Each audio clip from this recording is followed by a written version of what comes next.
Welcome back to AJ Chemistry. Like the video and subscribe the channel. तो आज हम पढ़ने वाले हैं क्लास 9th का चैप्टर 1 पार्ट 2। तो सबसे पहले आता है आपका स्टेट ऑफ मैटर। मैटर्स की कितनी स्टेट होती हैं? As we know matter has 3 state, solid, liquid and gas. ये तो आप सब लोग जानते होंगे कि मैटर की 3 स्टेट्स होती है, सॉलिड, लिक्विड एंड गैस। तो अब इसकी प्रॉपर्टीज़ देख लेते हैं, इन तीनों की क्या क्या प्रॉपर्टीज़ होती हैं। Solid, definite shape. तो फर्स्ट पॉइंट आता है हमारा डेफिनिट। सॉलिड की डेफिनिट शेप है। एग्जाम्पल मिल लीजिए, जैसे आपके पास चेयर है तो उसकी जो है शेप चेयर ही रहेगी, वो अपनी शेप चेंज नहीं करता, मतलब अपनी मर्ज़ी से अपनी शेप चेंज नहीं कर सकता।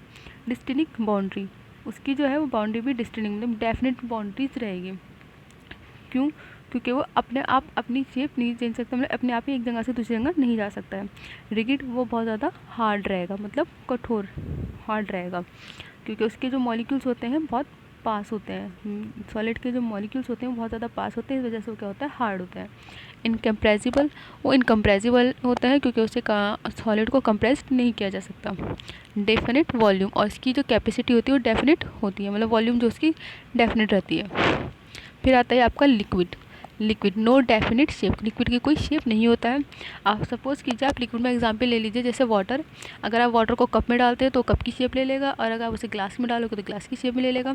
अगर आप उससे बड़ी चीज़ में डालोगे तो बड़ा के शेप ले लेगा, और उससे अगर आप छोटी चीज़ में डालोगे तो छोटा शेप ले लेगा। नो डेफिनेट बाउंड्रीज, उसकी कोई बाउंड्रीज नहीं होती।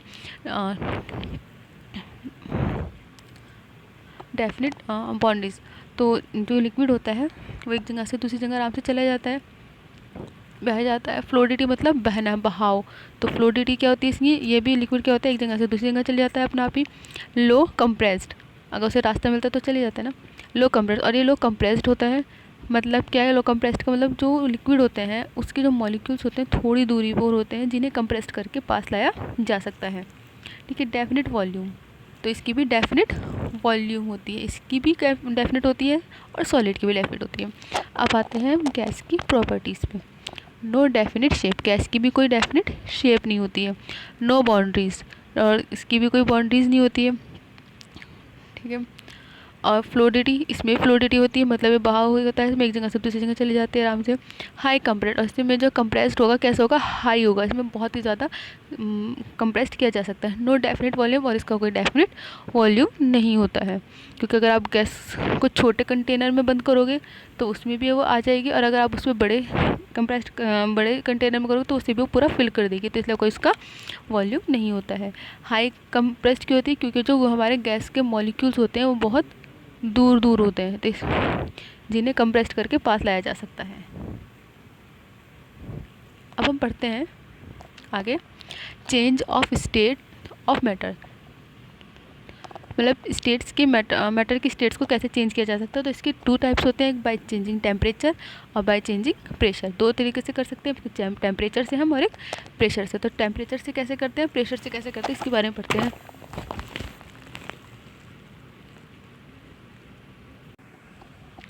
तो पढ़ते हैं, जैसे आप सॉलिड्स, टेम्परेचर से हम सॉलिड की चीज़, सॉलिड को लिक्विड में, लिक्विड से गैस में कन्वर्ट कर सकते हैं। अब सपोज़ कीजिए, या फिर एग्जाम्पल ले लेते हैं हम बर्फ़ का, आइस का ले लेते हैं। आइस क्यूब है, उससे आप हीट करिए, जब आप उसे हीट करने लगेंगे, जैसे मान लीजिए उसे हीट कर लेंगे तो लिक्विड में चेंज हो जाएगा। जब और लिक्विड में चेंज होने के बाद आइस जो हमारा लिक्विड में चेंज हो गया, तो जब और ज़्यादा हीट करेंगे, जब और ज़्यादा हीट करेंगे तो किस चीज़ में कन्वर्ट हो जाएगा, गैसेस फॉर्म में कन्वर्ट हो जाएगा। वेपर्स निकलने लगी तो क्या हो जाएगा, उसकी गैस फॉर्म हो जाएगी। और अगर हम किसी, अब इससे जो है ये रिवर्सेबल भी होती है, अगर कोई स्टीम है, माने स्टीम है, अगर हम स्टीम को क्या करेंगे, भाप, उससे अगर हम क्या कहते हैं, ठंडा करेंगे तो क्या हो जाएगा, वो लिक्विड में फॉर्म करेंगे, उससे और ज़्यादा कूल करेंगे तो सॉलिड फॉर्म में कन्वर्ट हो जाएगी। अब आते हैं बाय चेंजिंग प्रेशर। प्रेशर में कैसे चेंज किया जाता है, तो जैसे आपका जो लाइटर आता है, जिससे होता है, जिससे आप क्या कहते हैं, स्मोकिंग लाइटर भी कहा जाता है, उस टाइप का होता है, उसमें पाइप सा लगा रहता है, यहाँ पे होता है प्रेस करने के लिए, यहाँ पे जो यहाँ पे सब फायर निकलती है ना। तो ये क्या होती है, इसमें जो होती है, इससे जो लाइटर का होता है, इसमें कंप्रेस्ड लिक्विड, इसमें जो होती है गैस होती है, जो कंप्रेस्ड करके लिक्विड फॉर्म में, कंप्रेस्ड क्या कहते हैं, उस गैस को कंप्रेस्ड करके लिक्विड फॉर्म में लाया जाता है, फिर इसे लाइटर में फिल कर दिया जाता है। क्या कर दिया जाता है, फिल कर दिया जाता है। और जब यहाँ से हम प्रेस करते हैं तो यहाँ से जो जब जैसे ही प्रेस करते हैं तो यहाँ से लिक्विड निकलता है, नहीं, यहाँ से क्या निकलती है, गैस फॉर्म निकलती है। जब वो गैस फॉर्म निकलती है तो गैस में क्यों निकलती है, क्योंकि जब वो बाहर आती है तो उसका जो एटमॉस्फेरिक प्रेशर जो होता है वो डिक्रीज़ हो जाती है, जिससे वो लिक्विड से गैस में कन्वर्ट हो जाती है, और उससे क्या हो जाती है, फायर लग जाती है, आग लग जाती है, आग निकलती है। ठीक है, अब हम इसके बारे में आगे डिटेल में पढ़ते हैं। अब आता है आपका बाय चेंजिंग टेम्परेचर, टेम्परेचर से कैसे किया जाता है। तो इसका फर्स्ट पॉइंट आता है मेल्टिंग पॉइंट, जिसे हम शॉर्ट में MT भी बोलते हैं। ठीक है, the temperature at which a solid metal from liquid at atmospheric pressure is called its MP। तो वो टेम्परेचर जिसमें कोई सॉलिड मेल्ट हो जाता है लिक्विड में, उसे एटमॉस्फेरिक प्रेशर को क्या कहा जाता है, मेल्टिंग पॉइंट।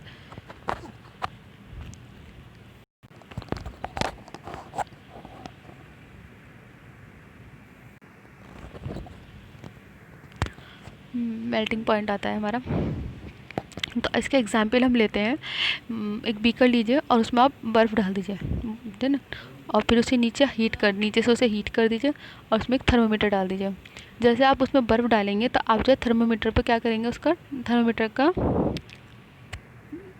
टेम्परेचर नोट करेंगे। तो टेम्परेचर जो होता है वो आएगा 0 डिग्री सेंटीग्रेड, 0 डिग्री सेंटीग्रेड रहेगा। तो जब आप उसे हीट करोगे तो कुछ टाइम बाद उसकी आधी बर्फ़ मेल्ट हो जाएगी। जब आधी बर्फ़ मेल्ट हो जाएंगी तो आप फिर दोबारा टेम्परेचर नोट करना, तब भी उसका टेम्परेचर क्या आएगा, 0 डिग्री सेंटीग्रेड। क्यों, क्योंकि वो उसकी वजह से आता है लेटेंट हीट ऑफ फ्यूजन। अब लेटेंट हीट ऑफ फ्यूजन क्या होता है, ये आपका latent heat of fusion, the amount of heat required to change 1 kg solid to its liquid state. तो लेटेंट हीट ऑफ फ्यूजन वो होता है जो एक लोग को वो रिक्वायर्ड करते हैं इतनी एनर्जी, इतनी हीट, जो 1 kg मतलब 1 किलो सॉलिड को कन्वर्ट कर दे किसी चीज़ में लिक्विड स्टेट में। तो जब तक अगर जैसे ये है, अगर इसमें अगर 1 क्यूब भी मेल्ट नहीं होगा तो तब तक इसका क्या है, टेम्परेचर 0 डिग्री होगा। और जब सारी ही क्यूब मतलब सारी ही बर्फ़ मेल्ट हो जाएगी अच्छे से, तब जाके इसका जाकर टेम्परेचर इंक्रीज़ होगा।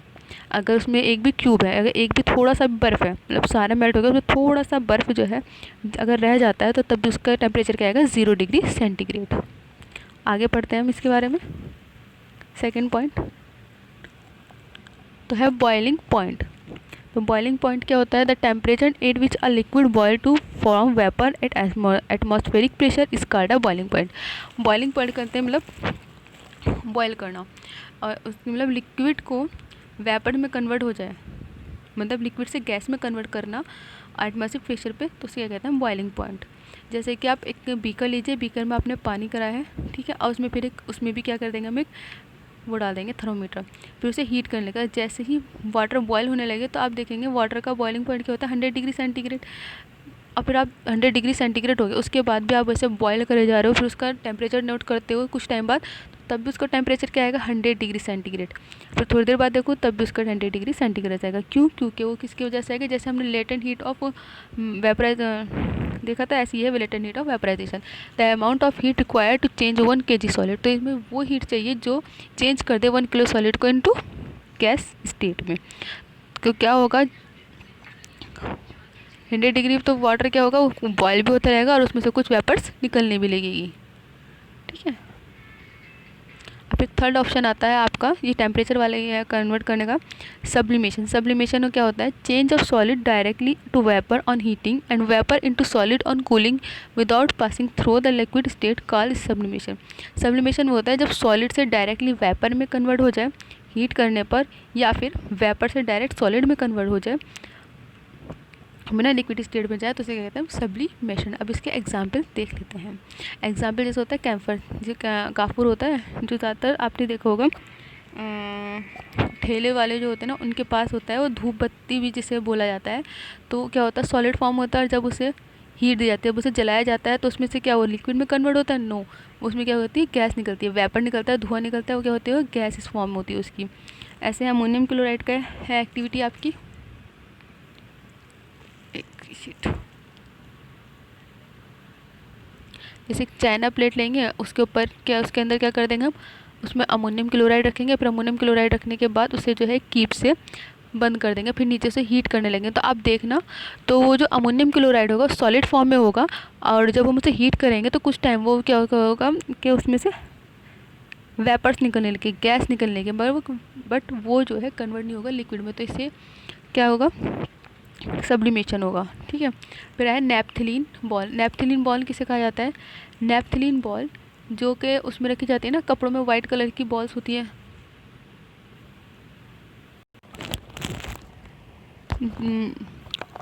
जो कपड़ों में रखते हैं वाइट कलर की बॉल होती है, तो वो बॉल होती है, हम उन्हें कपड़ों में रखते हैं, फिर कुछ टाइम में जब हम वो कपड़े या बिस्तर निकालते हैं तो वो बॉल्स गायब हो जाती है। क्यों, क्योंकि वो किस चीज़ में कन्वर्ट हो जाती है, वो वेपर में कन्वर्ट हो जाती है। वो सॉलिड होती है मगर किस चीज़ में कन्वर्ट हो जाती है, वेपर में। तो क्या कहलाता है हमारा, सब्लिमेशन। सब्लिमेशन क्या होता है, डायरेक्टली सॉलिड से वेपर में कन्वर्ट होना या वेपर से सॉलिड में कन्वर्ट होता।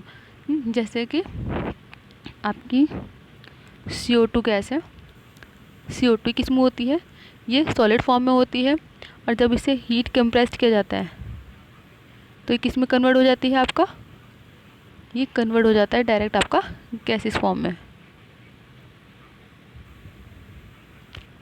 अब आता है effect of change of pressure. Change जो है प्रेशर से कैसे होता है, हमने अभी टेम्परेचर वाला पढ़ा था, अब हमारा आया pressure. If we compress a gas in a cylinder, the distance between the particle of gas is reduced and finally gas is liquefied। तो इसमें क्या कहते हैं, अगर कोई गैस है उसे सिलेंडर में फिल करने के बाद उसके जो बीच के पार्टिकल्स है अगर हम उस पर कंप्रेस्ड करेंगे तो किस में कन्वर्ट हो जाएगी, लिक्विफाइड में, लिक्विड में हो जाएगी। जैसे कि गैस होती है, जो गैस होती है उसे कंप्रेस्ड करके, मतलब उस पर प्रेशर लगा के, है ना, उसे कंप्रेस्ड करके किस चीज़ में कन्वर्ट किया जाता है, लिक्विड से। फिर लिक्विड को कंप्रेस्ड करके किस चीज़ में कन्वर्ट कर लिया जाता है, उसे सॉलिड फॉर्म में। जैसे कि आपको हम यूज़ करते हैं ना हॉस्पिटल में, जो गैस यूज़ होती है ऑक्सीजन। ऑक्सीजन जो गैस होती है उसे कंप्रेस्ड करके लिक्विड फॉर्म में लाया जाता है, गैसेस फॉर्म में लाया जाता है, सॉरी। जैसे आपकी LPG गैस है और CNG गैस है, इन सबको भी कंप्रेस्ड करके बनाया जाता है। जैसे अभी हमने पीछे एग्जाम्पल पढ़ा था ना लाइटर वाला, वही इसमें कंसेप्ट यूज़ होता है, कंप्रेस्ड करके लिक्विड से सॉलिड्स में, सॉरी गैस से लिक्विड में, लिक्विड से सॉलिड में। और कुछ गैसें ऐसी होती हैं जो डायरेक्टली, जैसे आपका CO2 को बताया था ना, CO2 जो होता है कार्बन डाइऑक्साइड, उसे जब कंप्रेस्ड किया जाता है क्या होता है, सॉलिड फॉर्म में हो जाता है। बट जब इसे कंप्रेस्ड किया जाता है तो क्या होता है, इससे डायरेक्ट कंप्रेस्ड किया जाता है तो ये कौन सी फॉर्म में कन्वर्ट हो जाती है, गैस में कन्वर्ट हो जाती है, लिक्विड में कन्वर्ट नहीं होती है। तो आज को ड्राई आइस भी कहा जाता है CO2 को। Thanks for watching this video and like the video and subscribe the video.